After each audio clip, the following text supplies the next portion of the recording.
माननीय सभापति महोदय, पूजास्पद गुरुजी और गुरुमा वृंद और एठारे उपस्थित थिबा मान्यगण्य अतिथि वृंद एवं मोर सहपाठी भाई और भौणी माने आज आम एठारे कहीं एकत्रित होइचे ता प्राय समस्त को जना। आज हेउची अगस्ट मासर 15 तारिख। आज हेउची पवित्र स्वाधीनता दिवस।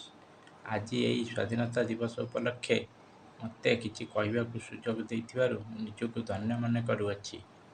एबे मोर भाषण आरंभ करुछि। कहला बेले जदि किछि भूल रही थाए तेबे भूल को धरिबे नाही। आज हेउची पवित्र स्वाधीनता दिवस। एही दिन आम देश भारत स्वाधीन हैला। तेणु आज हेउची एक स्मरणीय दिन।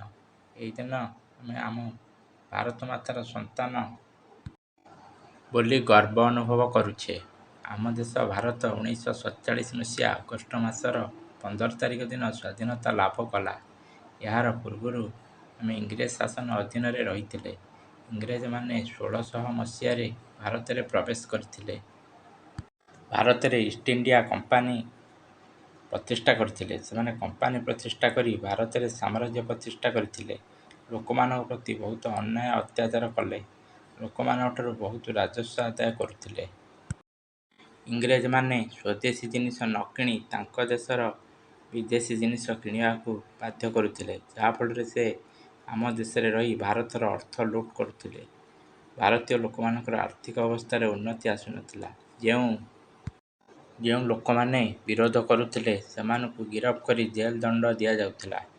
ଏହାକୁ ଆମ ଦେଶର ଜାତୀୟ ପିତା ମହାତ୍ମା ଗାନ୍ଧୀ, ଜବାହରଲାଲ ନେହେରୁ, ଗୋପବନ୍ଧୁ, ସୁଭାଷ ବୋଷ ଆଦି ବହୁ ନେତାମାନେ ସହିପାରୁନଥିଲେ। ତେଣୁ ସବୁ ନେତାମାନେ ଏକତ୍ରିତ ହୋଇ ଗାନ୍ଧିଜୀଙ୍କର କର ବା ମର ଡାକରାରେ ଏକାଠି ହୋଇଥିଲେ।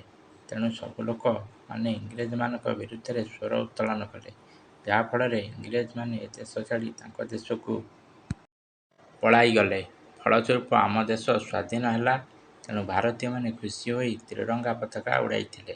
ତେଣୁ 1947 ମସିହା ଅଗଷ୍ଟ ମାସ 15 ତାରିଖରେ ଭାରତ ସ୍ୱାଧୀନତା ଲାଭ କଲା। ତେଣୁ ସେହି ଦିନ ଆମ ପାଇଁ ସ୍ମରଣୀୟ ହୋଇ ରହିବ। ତେଣୁ ମୁଁ ଆଉ ବିଶେଷ କିଛି ନ କହି ମୋର ଭାଷଣ ଶେଷ କରୁଛି। ଜୟ ହିନ୍ଦ। ତେଣୁ ଏହିଭଳି ଭାଷଣ ଦେଖିବା ପାଇଁ ଓ ଜାଣିବା ପାଇଁ ଏ ଚ୍ୟାନେଲଟିକୁ ସବସ୍କ୍ରାଇବ କରନ୍ତୁ ଓ ଭିଡ଼ିଓଟିକୁ ଲାଇକ୍ ଓ ସେୟାର କରନ୍ତୁ।